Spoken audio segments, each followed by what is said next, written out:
Hello, once again, everybody. On behalf of the All-Star Football Officials Association Training Committee, I would like to welcome you to our sixth video for the 2021 season. This video, I really only have 3 plays to show, which are pretty good. There's a lot going on in them. It's good for discussion, so hopefully you'll hang in there and watch it all the way through and get some good stuff out of it. A lot of it's about just communicating when we got fouls. If you've got multiple things, going on, you've got multiple fouls and in the court, all kinds of stuff going on. Just make sure we communicate as a crew. And we need to be doing this obviously the whole game just to make sure we get things right. We don't overlook something simple um, and screw up an enforcement or, don't give an automatic first down when it should be or give them one when it shouldn't be, stuff like that. So, again, just when we're working this week, make sure we're communicating. And with that being said, too, with the radios, again, let's make sure if we got them, we're using them. And I don't mean constantly chattering about stuff, but the important information. Two of the biggest things with radios I've found that are useful are, again, two things. One is reporting fouls, getting numbers to coaches from obviously if we have a holding on the visitors side against the home team, and we want to get that number over, and we don't want to be hauling across the field or having officials run over there. Just let them know on the radio, hey, it was the right guard, or hey, it was 66, or whatever it is. If they're asking for that information, that's a good way to get it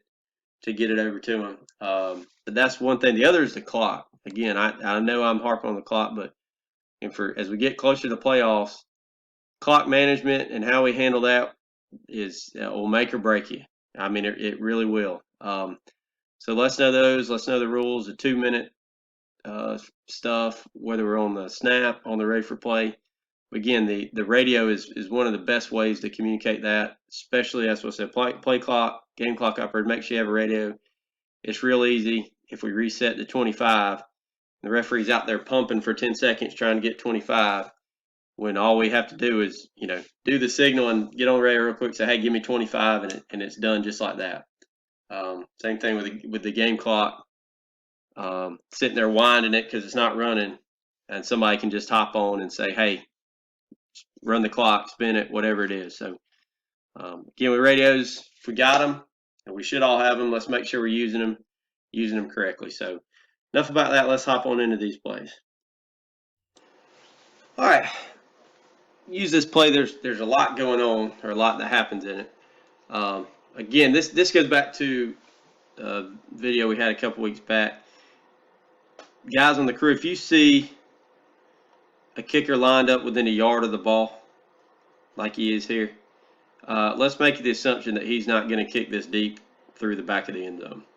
So when we see this, let's have our antenna up, be ready for it, umpire. You deep guys up here on the receiving straight line. Hopefully the wings back here, whether you're on the goal line, you have to recognize it. Yeah, that's fine. First kickoff of the game or something like that. But maybe let's work up towards the 10 to have a little bit better help. But there's a lot going on. Anyway, when you see this, know that there's always potential for a mess. Could have an onside kick coming this way. Could have a pooch kick trying to dump in here. And so you got to be mindful of, if we do have a pooch kick, fair catch, signaled by one of these guys on the line or one of the other backs. That's a few yards in here. But most likely everything's going to happen within 25 or 30 yards of where the ball is kicked right here. So let's be ready to go.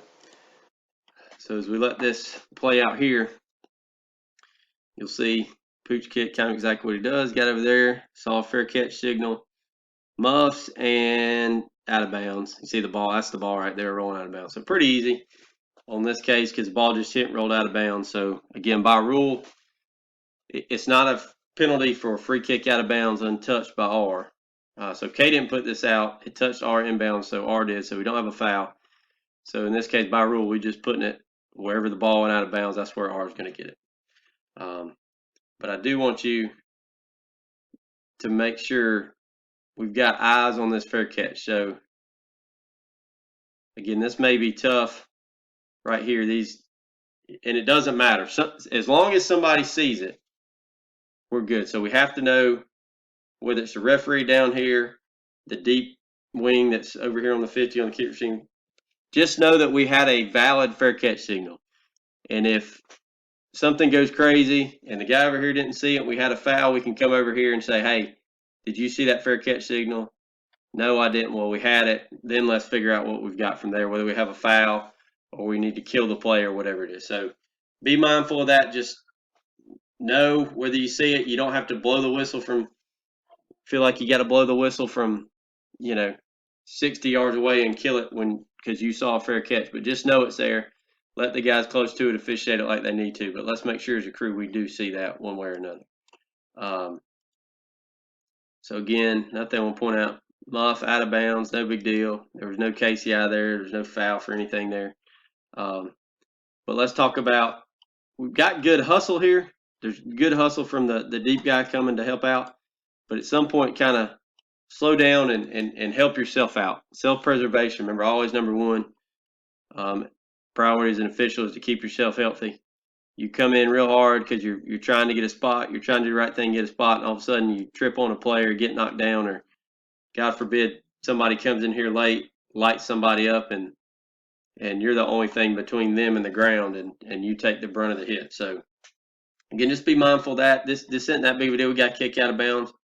We can come and clean that up and get the spot when we need to, but let's make sure we keep ourselves out of harm's way. Again, in this case, just rolled out of bounds, no big deal, or get it right there. But let's talk about what could have happened if that ball goes left instead of right. We've got a pile up on the sideline. Remember, if the ball goes out of bounds, that's easy. The ball's out, we're killing it right there. But just keep in mind also, if that ball is touched by a player who's out of bounds, then it's also dead by rule, and it would belong to the team last in possession. If this case, in this case, if it was a pile up here, or by rule, whoever it gives it to, there's a pile up here, and a player's laying half in, half out of bounds, and he's touching the ball. As soon as he's touching the ball, laying half in, half out, it's dead. There is no, if there's no possession yet, that ball is going to be dead. So just keep that in mind as you come over here. Players are fighting for a ball on the sideline. If there's a player laying out of bounds who touches that ball at all, we're going to kill it. And then we'll sort it out and figure out by rule whose ball that is, and go from there. But just keep that in mind when we get pileups near the sideline. If players are laying half in, half out, don't just go and see who's got the ball last. We need to make sure that we know that it was out of bounds, and by rule it was out of bounds. We're going to kill it if that player who is laying out of bounds is touching it. So keep that in mind here. Pretty easy. They did a good job. That's great hustle. Wings come up, help out. Anytime we get a pile like this, we've always got potential for some ugly stuff happening there. But good job here. Good hustle. And always, again, if we keep working hard like this, we'll get these calls right every time. Okay, this play here, I want to talk about the types of fouls we have and the communication that needs to happen basically between the officials after the play so that we can get this right. So see, it's fourth down, scrimmage kick. So punting, got a return right here. We'll use the end zone view because this is about the best you'll see it. There's going to end up being 3 fouls on this play, so all on the receiving team.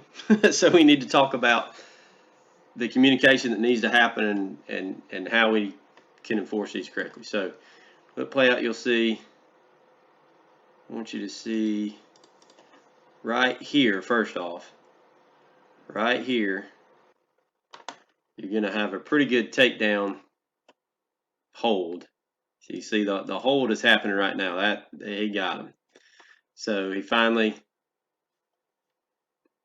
still going. He's going to take him to the ground here in a second. But what I want you to notice is that the ball is still in the air. So if we've got a foul for this right here, we need to determine, as you see, he takes him to the ground right here. Did that foul occur before the end of the kick or now? Obviously, he's to the ground. Now he's caught the ball. He's possessed it, so the kick is over. Now we have a return, right? So when we get this foul right here, umpire, that's probably you looking right at it. So as you see this happening, you need to determine when that happened. So the foul's occurred. He hadn't finished taking it down, but the foul's occurred. So this has happened right here during the kick. So this is going to be a foul we enforce under PSK. So we got that right there. There's foul number 1. We know that. Okay. But we need to know that and keep that in mind. And we need to have that conversation when we talk. So let's go to foul number 2. It's going to be pretty obvious. Returner, player, chase mode.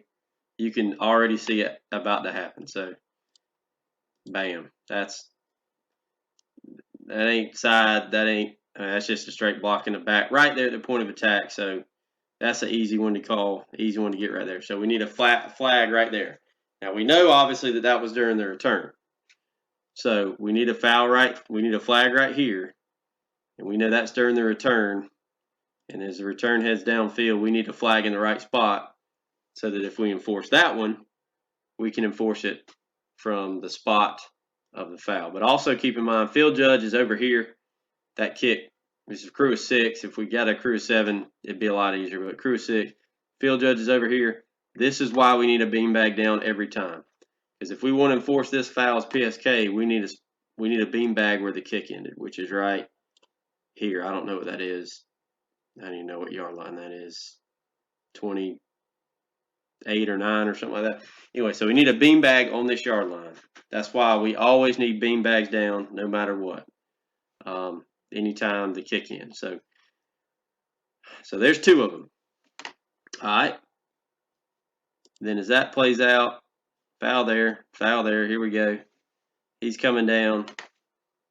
And now we're going to get a call for another foul. I believe he called blocking the back here. You'll see that come out. Totally unnecessary, by the way, but it does it anyway. Puts his hands up. Hey, I'm guilty. Let you know who it is. I'll get that one too. So 3 flags.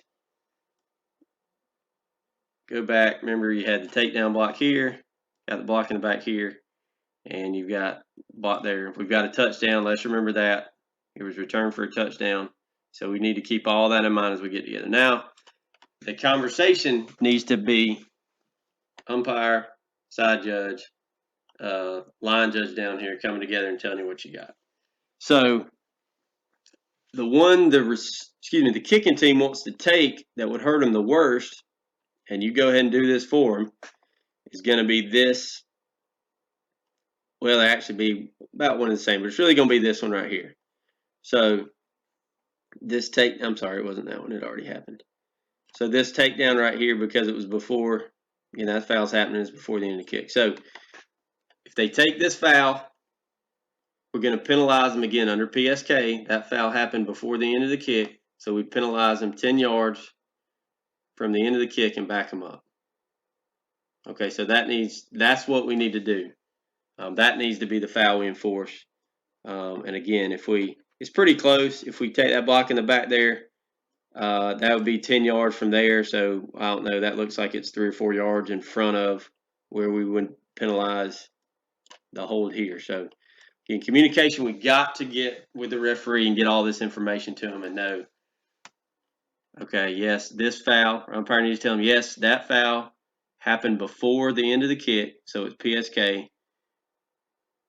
Referee should ask fielder, hey, do you have a beanbag? Is that beanbag in a good spot? Yes, okay, so we would enforce from there. This block in the back. All right, got a flag right there. We can see that would be in front of the beanbag, so they don't want that one, because that's still a 10-yard penalty and the math doesn't do. And then obviously this one down here is just kind of a moot point here. Because if we enforce that one, then we're going from down here, obviously. We can forget about that one altogether. But also remember the clock. That ended in a touchdown. So regardless of what happens, by rule, obviously, several reasons why the clock's going to start on the snap here. But remember, I just always want to have that conversation. One is because R is going to, or the defense R, whatever you want to call them, is going to have a first down after a legal kick. So it'd be that. Because we scored a touchdown, it would also be that. That would be a reason to start the clock on the snap. But anyway, if we want to do this one right again, we'll enforce this takedown hold right here from the end of the kick, 10 yards from there, first down for R, and we'll move on. All right, this play here, want you to notice a couple things. So, one, there's only a few seconds left in the quarter. Okay, so let me go ahead and put that out there. A couple seconds left in the quarter, and when this play's over, the quarter is going to expire during the play. So once you're right now, 2nd and 10, clearly you got to get to 45. So 2nd and 10, right? We know that. So we're going to let it ride.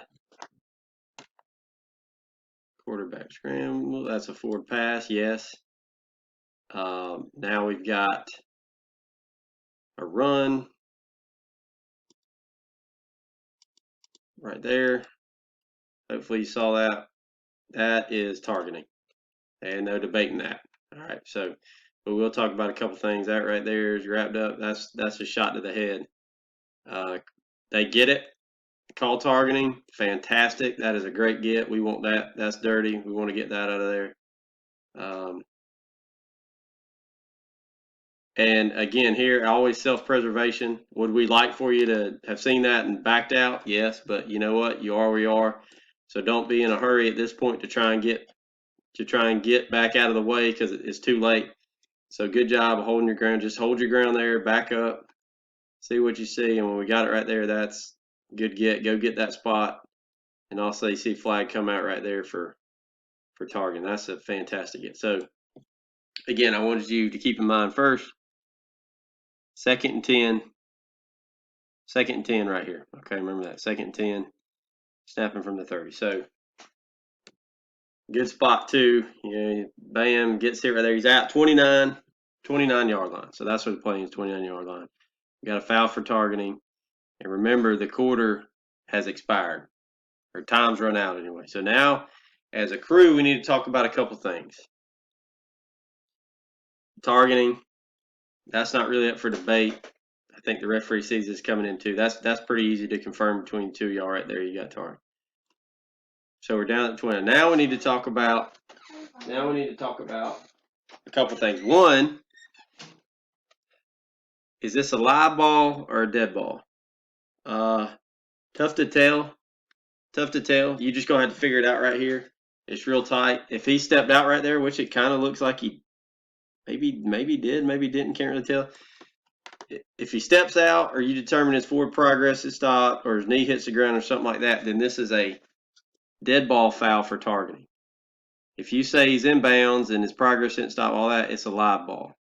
So, and that does make a difference. That will make an absolute difference. So it's whether they go 3rd down or 2nd down, obviously. So whatever you come up with is what you come up with. I'm not telling you one way or another what this was. It doesn't matter. But I'm just telling you that conversation needs to be had. So in this case, let's just go through both scenarios.